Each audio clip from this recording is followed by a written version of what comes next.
вдруг после скорби дней тех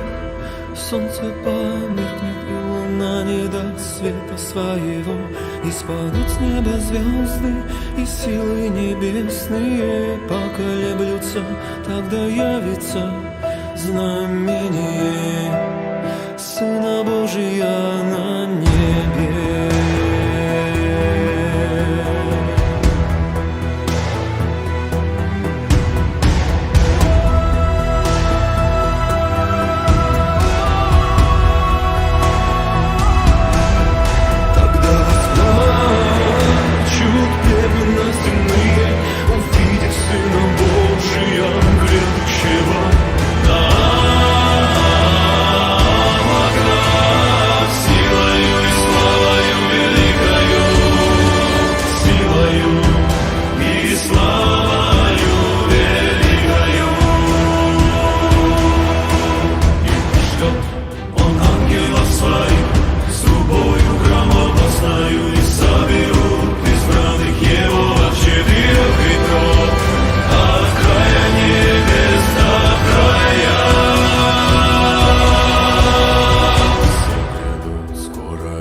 Чтоб воздать каждому по делам его, я есть им альфа и омега, начало и конец, первый и последний, ожи соблюдающие заповеди Бога Отца, чтобы иметь им право на древо жизни, войти в город святый, я есть им корень и потомок Давида, звезда светлая и утренняя.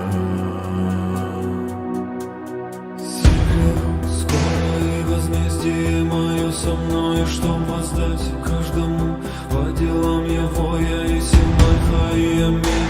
начало и конец, первый и последний, соблюдающие заповеди Бога Отца, чтобы иметь им право на древо жизни, войти в город святый, я есть корень и потомок Давида, звезда светлая и утренняя.